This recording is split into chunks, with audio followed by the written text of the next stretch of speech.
Okay, hi everyone. Welcome to Weekly Dharma Gathering. My name is Adriana DeFazio. I'm one of the hosts here for our weekly Dharma Gathering community.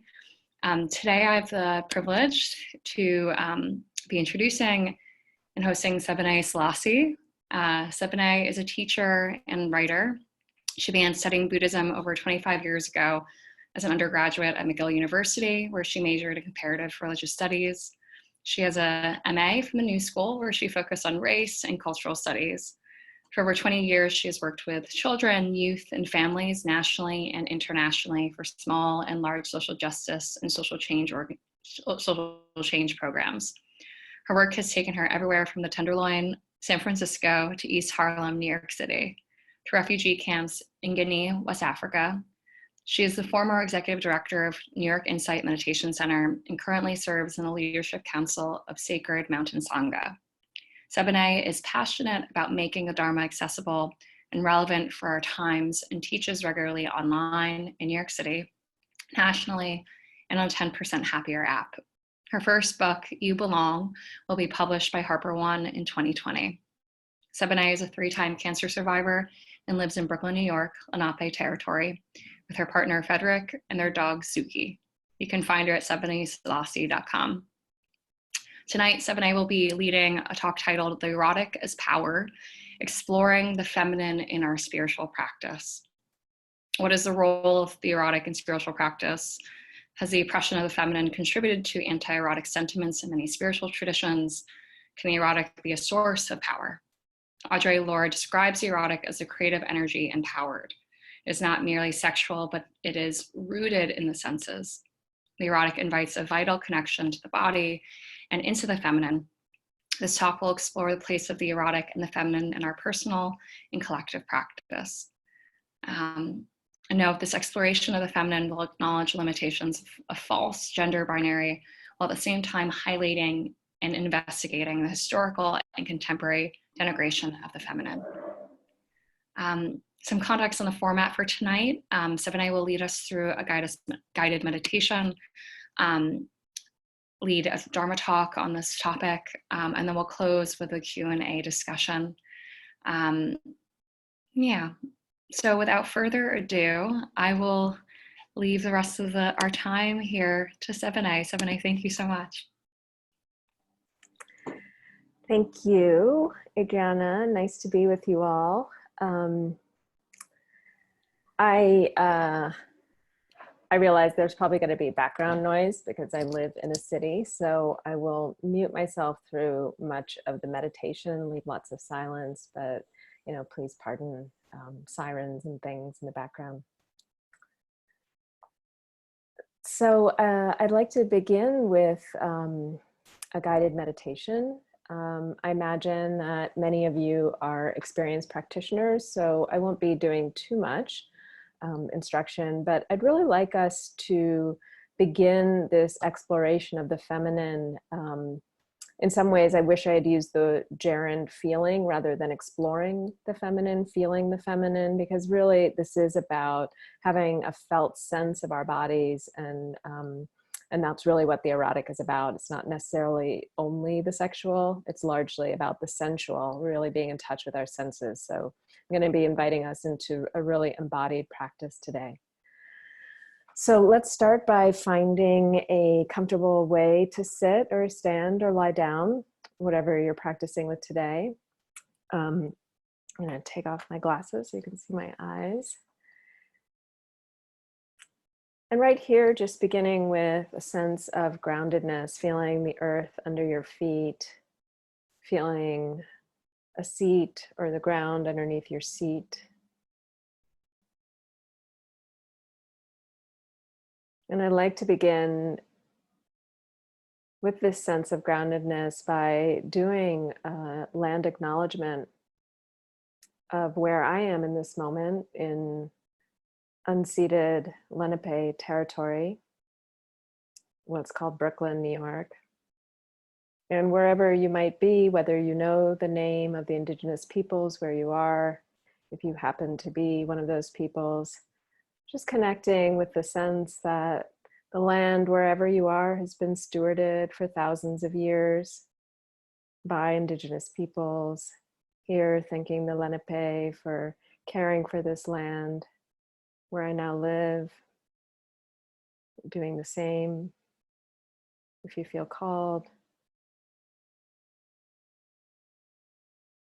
And also doing an acknowledgement of our lineages, acknowledging the Asian ancestors who stewarded these teachings for thousands of years so that we could be here practicing today.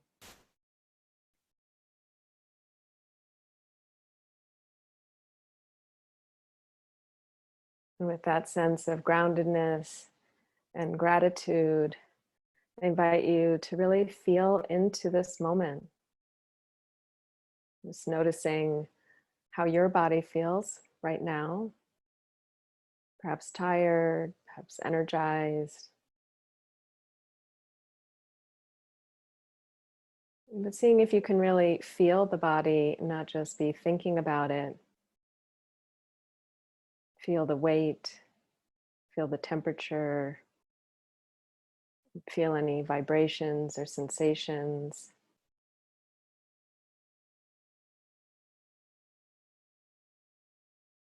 Noticing where in the body your attention goes, to what and how. Inviting you to soften anything that might be tight,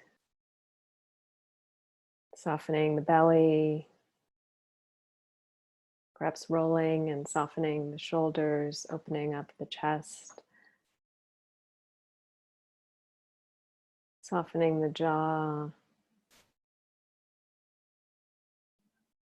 allowing yourself to really rest in this moment as you balance that rest with a sense of alertness,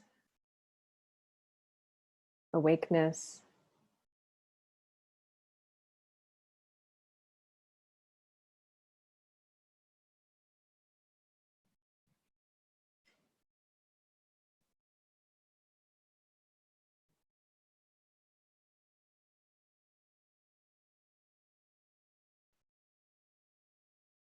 And throughout this practice, the invitation is to explore presence in this balance of being relaxed and grounded, softening what's tight or tense, being open and alert,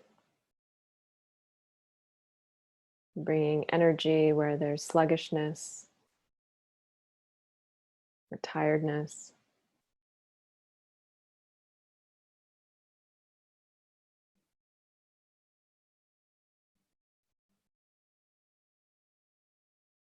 And as you explore that balance, I invite you, if you'd like, to rest your awareness on the breath, if that's a place that is easeful and easy for you to bring your awareness, to gather your attention.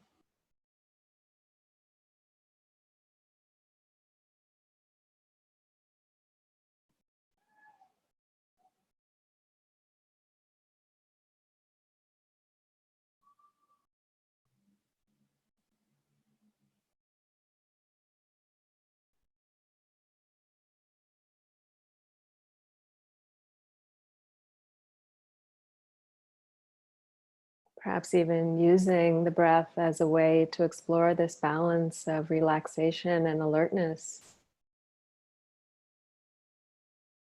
Emphasizing an inhale to bring energy to the body, to the heart, to the mind. And releasing an exhale to bring softness, relaxation.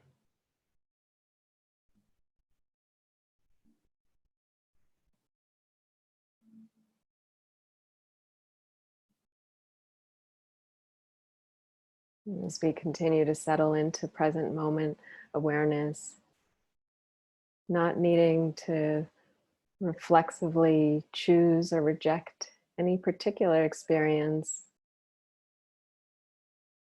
but in an easeful, relaxed way, making any adjustments.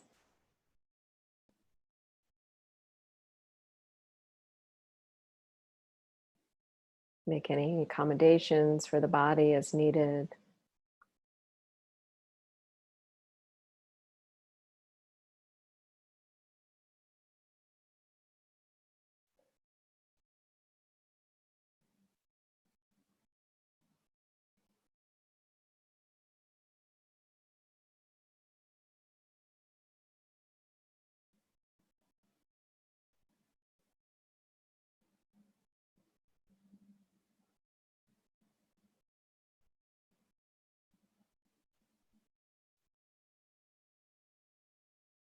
And the primary invitation for this meditation and for this evening is to really feel, to really experience and explore sensations, the body, to practice an embodied awareness, to notice when you're thinking about the breath and when you're in fact feeling the sensation of breathing.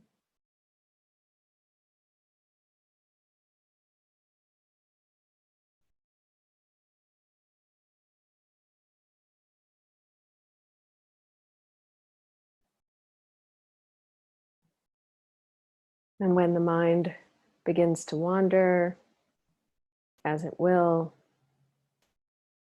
to not label this a mistake or think this is a problem, but to meet that as an opportunity to relax into a felt awareness, into the felt sense of your experience. Especially if there are strong emotions or storylines, to begin to experience those within the body.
Continue to cultivate this embodied awareness, the felt sense of your experience.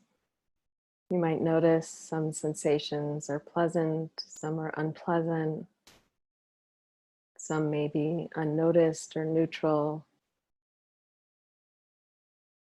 And seeing if you can bring the same sense of curiosity and openness, a relationship of ease to whatever is happening.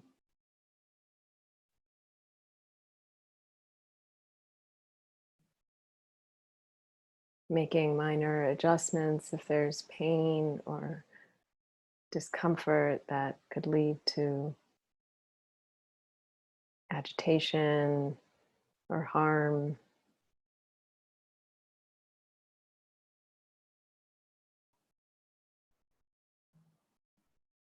But otherwise, bringing the same curiosity and kindness to each sensation as it arises and passes away.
Noticing if there's any tendency to want to try and get somewhere or make something particular happen.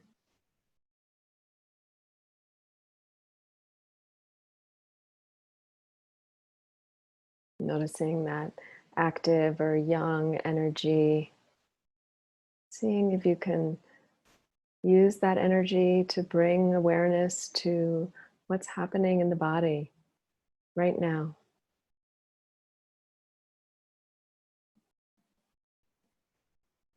Emphasizing this more yin energy of receptivity, allowing,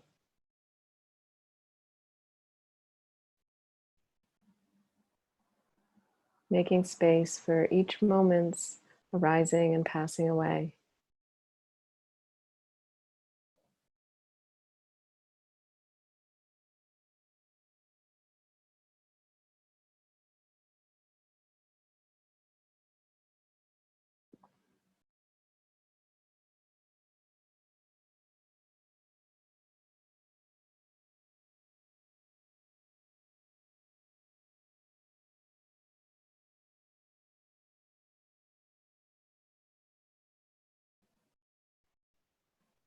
You can use the more active question of what's happening right now.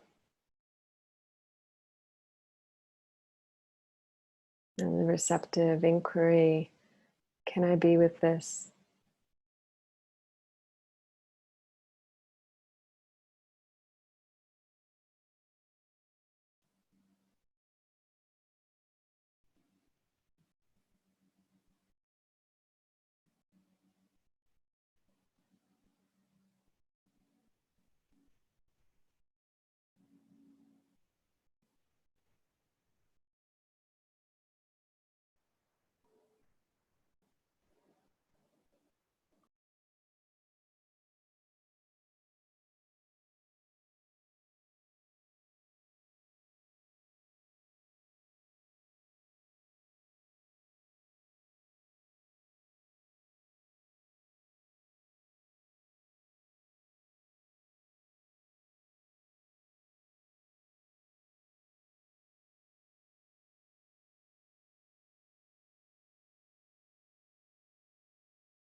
As we come to the end of a formal practice period, the invitation is to let go of any evaluation or critique of your practice, letting go of any idea of a good practice or a bad practice tonight, and really inviting a sense of gratitude and appreciation for yourself and for anyone gathered here, and to all practitioners as we support each other in our awakening.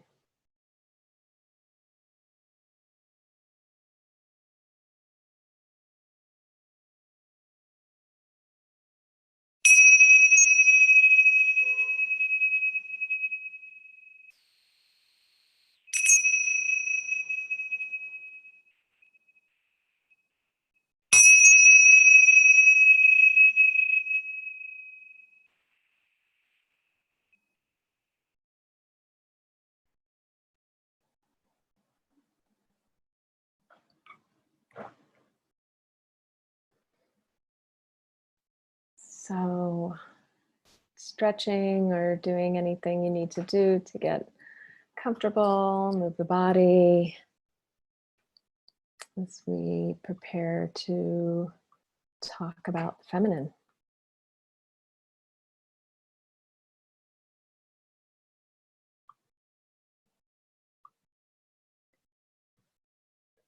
So, this title, The Erotic as Power, exploring or maybe feeling the feminine in our spiritual practice, is based on a seminal essay by Audre Lorde, the Black feminist poet and essayist.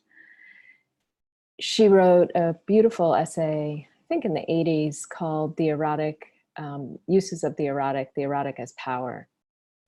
And I read that when I was in college many eons ago, and recently started considering it in relation. I reread it a few years ago and started considering it in relationship to Dharma practice. And really, in that essay, she explores this idea of the feminine as being degraded, and this relationship with sensation, which is what she calls the erotic, this deep knowing of our sensory experience, and how it's really connected to something deeply feminine within all of us, regardless of gender. So it got me thinking about the degradation of the feminine in culture at large and in Western Dharma, and really in a lot of the manifestations of the Buddha Dharma through patriarchal institutions. So that terrain of the feminine as sensory knowing, a deep sensory knowing in each of us, and how it relates to the feminine, the social feminine, as well as the experiential or elemental feminine, is what I'd like to explore tonight with you. So when I'm talking about the feminine, I'm talking about it again in this way that Audre Lorde talks about it, as our capacity to be intimately connected to our experience. So she's talking about embodied practice, which is what I was trying to guide us through tonight. This way of practicing awareness that is really intimately connected to our sensory experience, and there has a vital attention to our senses. And the way Audre Lorde describes it, this is not about stimulation. It's not only about the sexual, but it's about really a way of paying attention to our experience that's not only cerebral, not only mental, not only evaluative, but really in contact with our experience. And I really believe that this is a foundation for our awakening, both individually in terms of our own experience, but also collectively in how we meet the world. Because to feel, like really deeply feel ourselves, our lives, each other, and our world invites an intimacy that really opens us up to the capacity to understand ourselves and each other, and really to do less harm. If we were more intimate with what we're doing to the planet, or what we are doing to animals through factory farming, we wouldn't be in such contention, such separation with the harm that we're doing, if we really could feel what was happening within and around us. So my invitation for even this talk is to really see if we can be embodied. For me, that's my challenge, to be embodied as I'm speaking to you, and really, can I speak with my whole body? And for you, starting right now, can you listen with your whole body? What does it mean to be in full contact with our sensory experience from moment to moment? So I'd like to explore a bit in the ways which the larger patriarchal cultures, both the Dharma culture from Asia and the mix of cultures that we find here, where the Western Dharma is rooted, have really limited our capacity to feel this feminine way of knowing, and how this limits our capacity for liberation. So I practice, as Adriana said, in the insight tradition, which comes from Theravadan roots, so Southeast Asian Buddhism. And within the Thai lineages, some of the Thai lineages of the insight world, there is a very obvious degradation of women. So women are considered sort of less than, in culture, larger culture of Buddhism, but also within the monastic culture, the nuns are considered less than the monks. The kind of highest nun, the one with the most experience, is still junior to the most junior monk in a lot of ways. And in some Thai traditions, women aren't even allowed to fully ordain. And these hierarchies of male and female monastics are also found in other Buddhist lineages as well. So this beautiful teachings of liberation, of interconnection, and really of equality are not meeting their ideals when we look at these kind of patriarchal ways that the Dharma is expressed. And this is not even to mention, the sexual abuse and assault against mostly women by men in many Buddhist lineages and communities, and how that's an expression of the same kind of patriarchal degradation of women.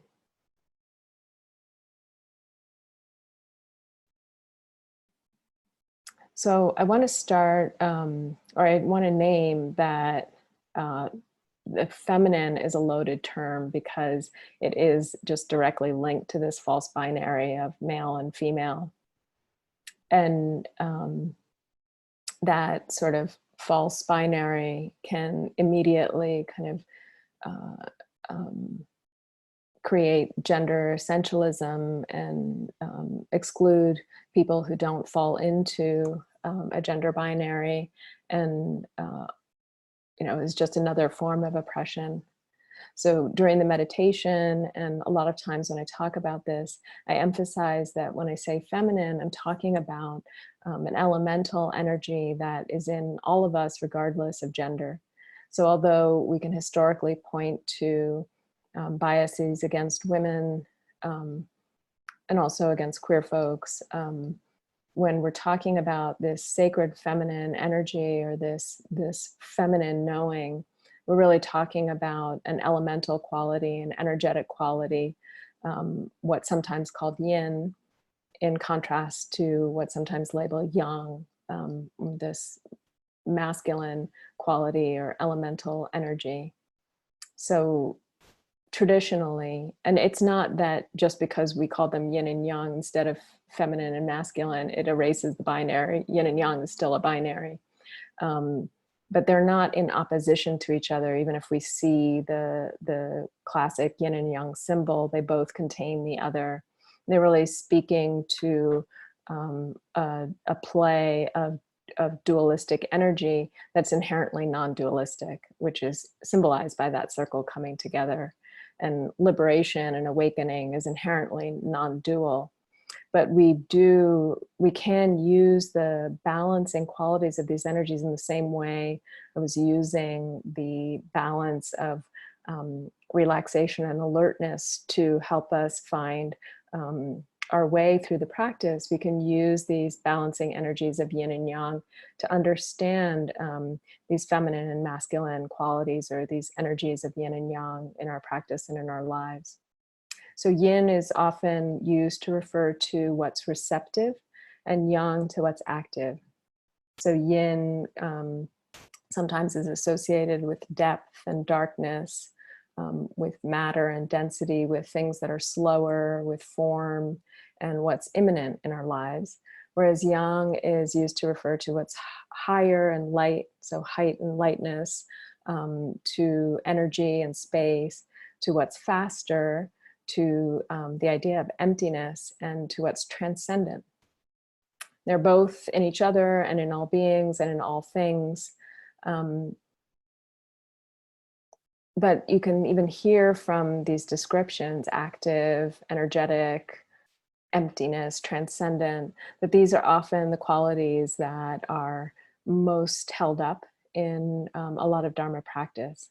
That what's receptive, what's dark, what's dense, the form, the immanent, is less emphasized in a lot of practices, and particularly in the Theravada practices, which is what I'm used to and know well. So this devaluing has both been elemental and energetic and social. So there's a devaluing of these qualities of yin, along with the people that tend to embody the feminine throughout history, mostly women. So we might be able to point to how energetically there's an overemphasis on the masculine: light over dark, height over depth, transcendent over immanent, emptiness over form. And so opening to the sacred feminine is an opportunity to start to open to these qualities, to what's deep within us, to what's most receptive. And I can feel that in my own practice, the ways in which for years I was trying to get somewhere in my practice, that there was a real yang energy to my practice that was about sitting up straight and being the stillest I could, and experiencing transcendent states of emptiness, or feelings of, we even talk about it as, sending light to someone, as if the depth and darkness doesn't also have fruits or benefits. So we can look to our own practice in ways that maybe we have leaned towards the masculine, towards the yang. One way, one of my teachers, Tanisara, talks about it when I asked her, kind of the difference between practicing in Asia and here. She said that practicing there, it was like a yang practice. So a practice that, yes, emphasized maybe these yang energetic qualities, but it was embedded within a yin culture of relationship and holding and receptivity and allowing. And that part of the problem, she says, is that we took a yang practice and plopped it in our yang culture, this culture of trying to get somewhere, of activity, of transcendence. And, it's not that it's about men versus women. I like this quote by Bell Hooks where she says, patriarchy has no gender, and patriarchy also has no winners. So women and men are harmed by this overemphasis on the yang energy, and we can see that in the burnout and kind of the culture of overwork that we find in our culture, in our society, in the world, and in our Dharma communities. I've heard stories of, and I hear from students who really just push themselves so much in practice, on retreat, feeling that they need to keep going. A lot of retreats are really not well designed for people who are coming from pretty intense personal and professional lives, to come from a life where you're underslept and overworked and stressed out, and then to go on retreat and have to get up at 4:30 in the morning or 5 in the morning and do intensive practices all day. There's something kind of counterintuitive about that in terms of what retreat practice or our practice in general is meant to bring us. Freedom is not going to come from our burnout. Or friends of mine who have lived in monastic situations or even just done lots of retreat who've blown out their knees. Or I have one friend who's given himself lymphedema just from years of not moving in practice. And so where practice meets kind of our competitive type A culture and certain personalities, and that the imbalance that can bring. So as I said, Audre Lorde is talking about the feminine and the erotic as this place where we learn to really feel our experiences. And she believes that patriarchy, one of patriarchy's primary tactics, is to keep us all, whatever gender we are, from feeling the feminine. Because if we really feel it, then we can't be good consumers or super efficient students or workers. Because we would be so in touch with our deepest knowing that we would actually be much more relaxed, much less efficient, much less young, much less active. And she describes this as a really deep knowing that we can find in any kind of activity. She has a great line where she describes, how she would have this erotic knowing even while she's painting a neighbor's fence. So it doesn't matter what the activity is or what the experience is that we bring this to, we can have this deep knowing no matter what we're doing.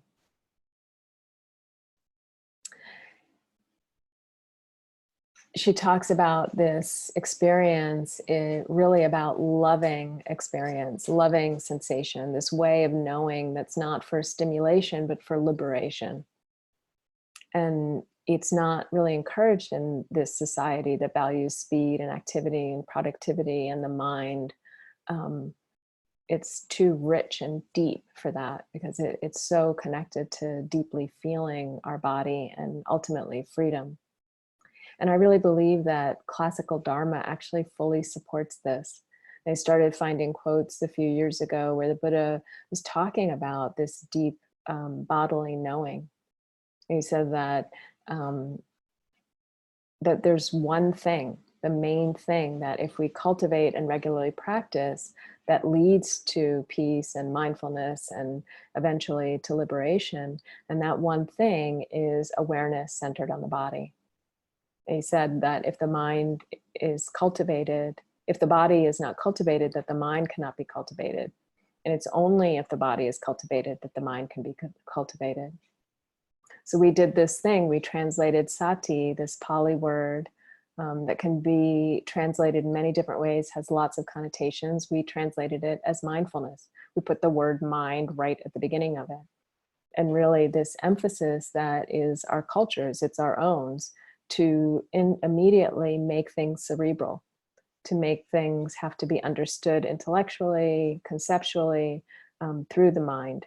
We are a culture that is founded on the idea that the mind and body are separate, and that I think, therefore I am, that our actual existence is based in the mind.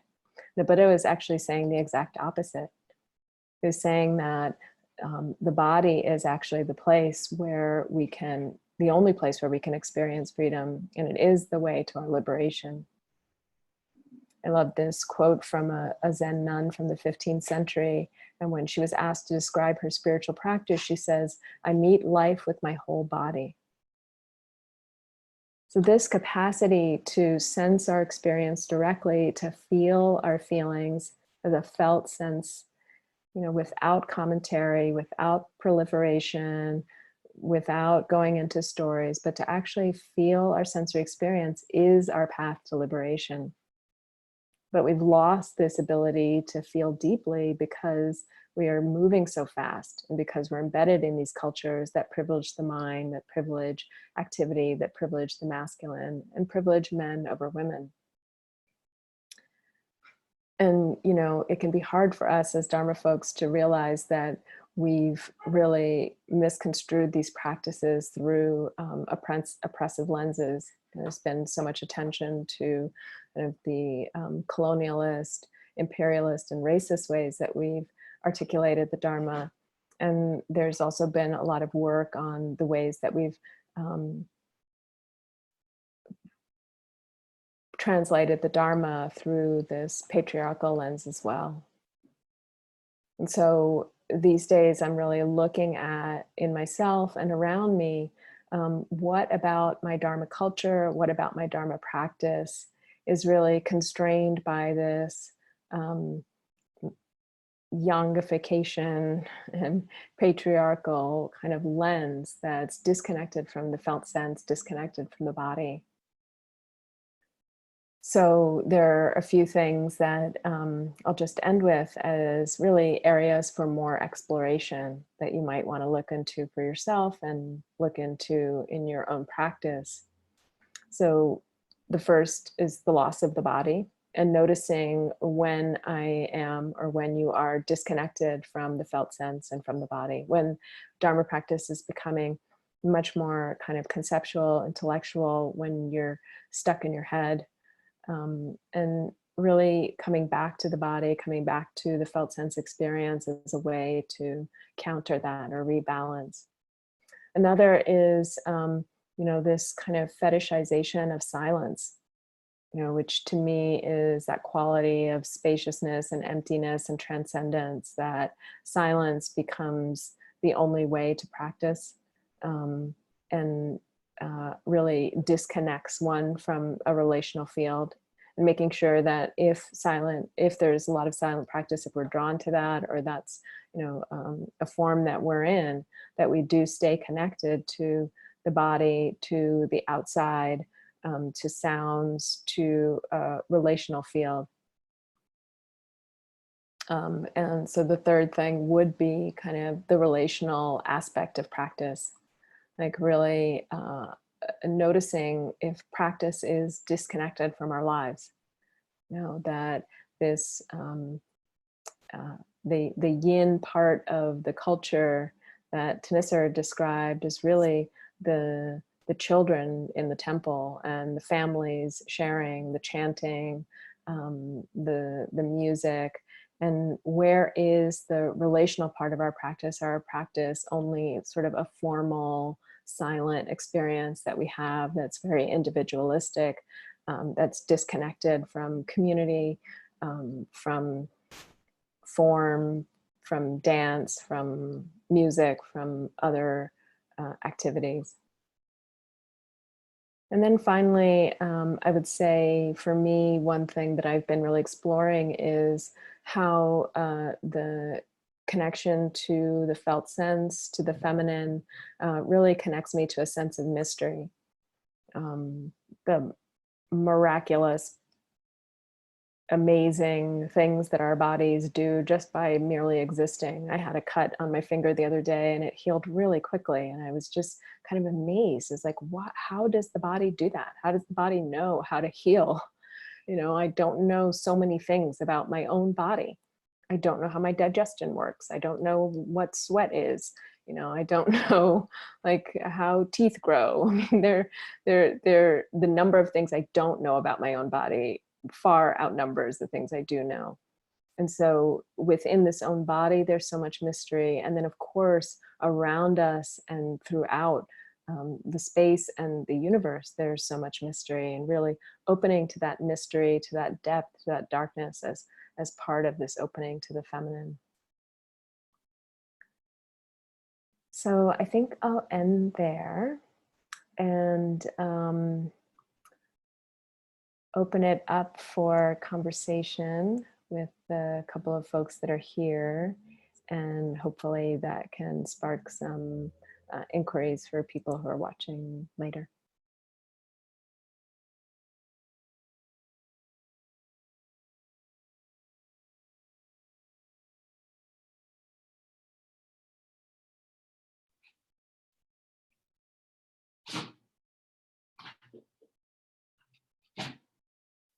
Thank you, Sebene. Um, I feel like this is like a teaching that I needed to hear at this particular moment in my life. um, yeah, I don't know if you're familiar with Arti Juja. Um, they had done not the same, but a similar like thematic talk here on Weekly Dharma Gathering at the beginning of the beginning of the year, um, on the sacred feminine, like as a principle. Um, and I feel like this imbalance, or at least like not feeling the feminine on specifically like my Dharma path right now as a student, um, is something that like I for myself I'm trying to figure out at the moment. And I feel like with like partially related to the fact that like my sangha no longer exists in the way that it used to in New York. But also feeling like last year I definitely had a clear idea of how to pursue like study and practice in a specific way. Um, and it meant, going on retreat, going on program, like doing these like things that like fit into these like clear, definitive boxes, and also like were things that I was able to like cross off a list and be like, okay, you know, um, like my spiritual to-dos, to keep myself accountable to my own practice. Um, but then also feeling for 2020 like a very like visceral need to like recreate what my Dharma path meant for me outside of those things. And so like part of this, Shantae knows, Sheena, you don't know, I started cooking at a restaurant recently, which is like very left field, like totally not related to anything I was ever doing in 2019. But it's felt really nourishing and like good because I'm, like you said, not really doing something very cerebral. Like I'm just like working with my hands and like plating beautiful dishes, and it like appealing to a different side of myself that isn't so intellectual or heady. um yeah, but I had never really it came to my realization as you were speaking that I didn't realize how much of my past year of like making my Dharma path make sense into a narrative was actually an over dependency on perhaps a more masculine principle, and not really yeah like a more embodied feeling sense of like what does the rest of me want to do, not just like my head. um Yeah, my question would be like, whose narrative? whose narrative? Yeah, like making your Dharma practice into a narrative. And it's like, whose narratives have we adopted without it's like, and it's hard because if you're in these Dharma communities with so many profound teachings, and then it's like osmosis, like, you just kind of become soaked in it. And before you know it, you're in someone else's narrative of what practice is. Like, that sounds like amazing practice, like restaurant cooking practice, and mothering practice, or we have such limited ideas of what practice is. Even traditions like Zen, which kind of make everything practice, there's still very prescribed ways of considering practice, and they don't allow for a lot of expression. I did a version of this talk, and I've done workshops at the Brooklyn Zen Center, and we've sort of looked at like, why is everybody dressed only in black? And why does this space have like no color? And, why doesn't anybody move their hips? Like, there's a lot of it that it actually, corresponds very closely to whiteness in terms of the way the Dharma is expressed. Yeah. which is, you know, no fault of kind of the Asian expressions, which actually are much more expressive. Like Japanese drumming, Zen drumming is like intensely powerful and expressive. You know, why didn't that get adopted? Like what got chosen, and what became the narrative of practice, and who got to decide that? Yeah. And, you know, we can look at that in the Western context, but we can also kind of expand that to say, well, you know, these are coming from patriarchal lineages as well. And so, you know, can we have like salsa dancing practice? Can we have practices that actually bring sensuality and the erotic and different forms of expression that can actually bust through some of these narratives that are actually really rooted in, you know, whiteness and patriarchy? Yeah. I actually, what you said about silence like really hit home for me, because I feel like I feel like I used to really love listening to music and singing and playing instruments, and then like I definitely do have like a natural preference for quiet spaces, but I definitely felt like almost like an oppressive sense of like needing for silence, because like spaces that were either overstimulating or just like had loud music were then like I couldn't. Yeah, it felt binary in that way, where it was like I just can't. Like I don't. I no. um, yeah. It's different from tradition to tradition. I remember the first time I saw Tibetan monks dancing, I was like, wait, Buddhists dance? You know, there are some traditions that are kind of more contained for whatever reason, but when we're inside those forms, it's hard to question them and push against them in any way without being countered by, you know, that's not the practice, or getting very clear messages about what the practice is. And so, how do we work within that to really discover what's the practice for ourselves? And I really feel like this practice of the erotic, you know, this deep knowing of our sensual self, will actually guide us to whatever is right for us, whether that's dance or movement or cooking or you know, but these expressions that are about our true liberation, not some narrow narrative of liberation that's defined for us.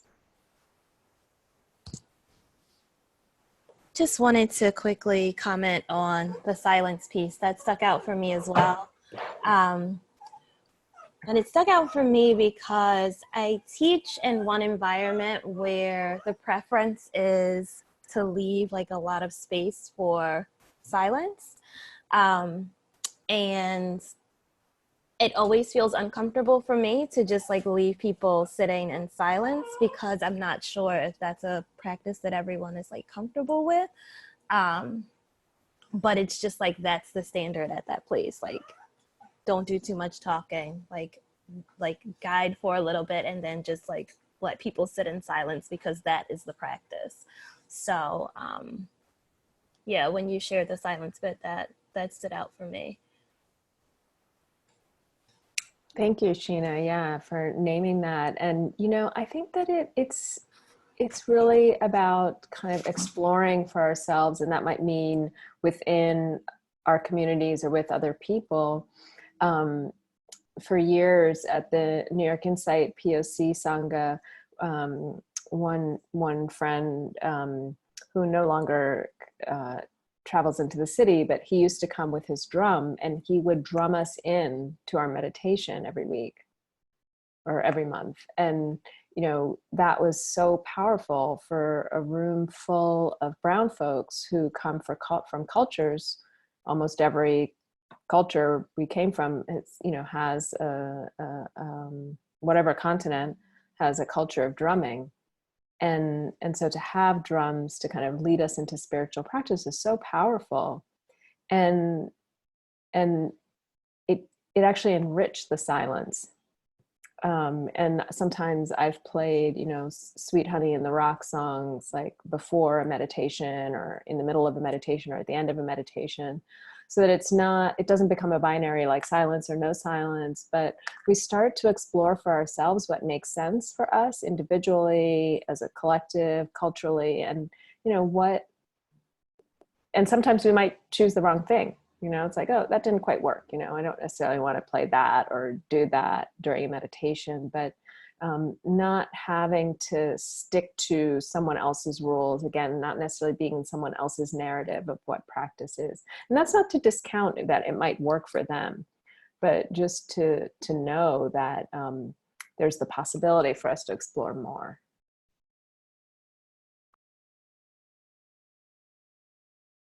Thank you.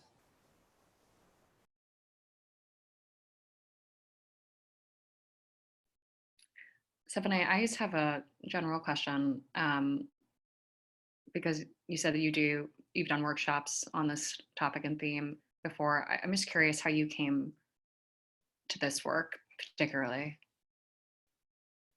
I think generally frustration. I did a minor in women's studies when I was at McGill. So I did my major in comparative religious studies. So I've been kind of steeped in feminist theory for a long time, for as long as I have been in Buddhist studies and teachings. And I think that, you know, I think actually what really sparked it was probably around 2008 or so.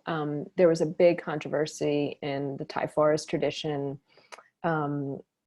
around something called the 10 points, where eventually a lot of nuns left these monasteries in England because they were being treated so badly in terms of their the denial for them to become fully ordained. And I was so upset about that, and just its inherent you know, disconnection from the truths of this practice, that liberation can be reached by all. And it, you know, that controversy centers on like one little linguistic mistranslation, you know, or disagreement about what the Buddha said about women and ordination. And you know, that controversy extends to the Dalai Lama and to many other traditions where women are not treated in the same way as men. And I realized that if that controversy was treating, was along the dividing line of race, like if we were saying that about Black people instead of women, like we would be outraged, like we would all quit the Western Dharma and Buddha Dharma altogether. But there's a way in which misogyny is just so deeply entrenched in us. It's the water we swim in.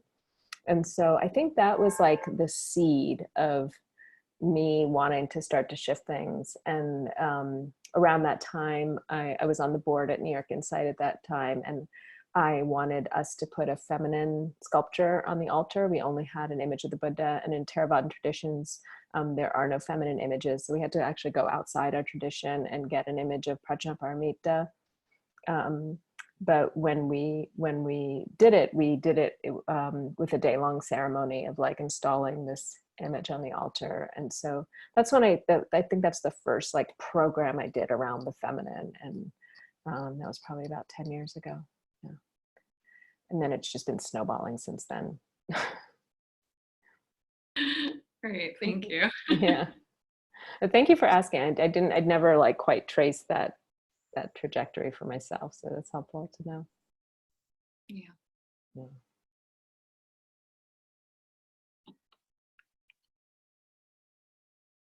So maybe see if there's any other question or comment from you or Sheena before we end. I'm good. Sheena, do you have anything?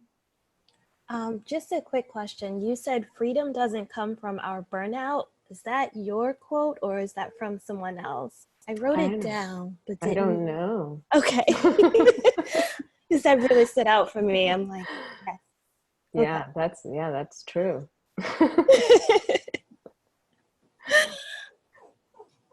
Yeah.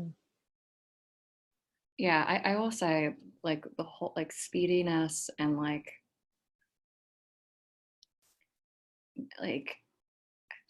I love New York and I love the city.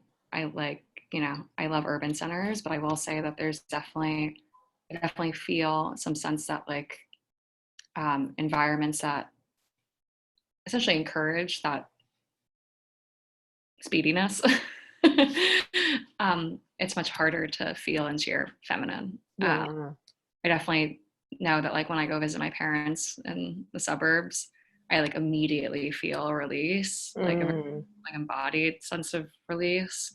Um, and I know it's simply just because like I'm standing on grass. Yeah. Yeah. That is so real. I really recommend walking as slow as possible in the city. Like that is a really incredible practice. So not walking meditation, but just really slowing down the gait. Like I have to give myself much more time to get places. But there's something about that because otherwise I'm just ricocheting. We're trying to find the balance of like between alertness and relaxation, but we're having to ricochet between hyperspeed and collapse. We're either like rushing around or we're like collapsed in front of a Netflix marathon. And we don't know how to find the balance in between. So sometimes balancing is not a complete opposite, like going from speed to collapse, but kind of finding a way to move within the speed that allows you to like be slowed down, even if everything around you is sped up. Yeah. And you might be that annoying person. Why? That's not getting off fast enough. Yeah, that's sad. But it's really done wonders for me. Like walking in general, walking places, but walking really slow. Mhm. Mm. Yeah. Yeah.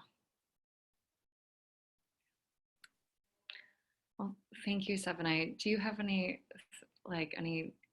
closing remarks that you would like to share as our teacher for tonight before I Oh, thank you. Thank you so much, Adriana. Thank you, Sheena, for being here. And, just really love to be in continued conversation with folks if folks want to reach out about this or if any of you want to. So I think this is an ongoing kind of project for all of us to really feel the feminine. Yeah. Yeah. Thank you. Thank you. Thank you. Um, Sheena, but this this recording will be posted on the weekly Dharma Gathering website within 48 hours. And then it'll be there for your indefinite viewing as a resource. Um, yeah. Um, I'm sorry, I'm like not prepared at all as a host right now. I'm like, what do I have to say? Next week we have, I don't know, Sebene, do you know, I don't know if I'm pronouncing her name right. Zenobia? Sojourner? Sojourner? Sebene, do you know this person? I don't know No? her, but maybe it's the Okay. joiner. Yeah. Yeah. Sorry. So next week, next Wednesday, February 19th, we have Sojourner Zenobia joining us for a talk titled "The Earth is My Witness: A Beautiful Call to Action." Um, yeah, Oh, that sounds good. yeah, it does sound good. I'll read the description really quickly. An experiential journey into how the Buddha's words at the moment of enlightenment, "The earth is my witness," is a compassionate and powerful call to embodied political and spiritual action. We will journey through singing together, gentle movement, meditation, writing, and discussion to explore the dimensions of this call. Oh my gosh, Shawaz, this is like the perfect follow-up. That's great. That sounds really fun. Yeah. We're all gonna sing together. Amazing. Um, yeah, for those of you that are just watching this individual Dharma gathering, the recording, I encourage you to invite friends to join the community, do our 7-day free week trial, and possibly, subscribe and have access to our entire archive of talks, and then also be able to have live access to these live calls on Wednesdays at 7. Yeah, I think that's it in terms of closing, but Sebene, thank you so much again. Thank Really you, Adriana. Thank you for being such a great host. And thank you, Sheena. Thank you. Amazing talk. Okay. Thank you all. Bye, Good everyone. night. Night.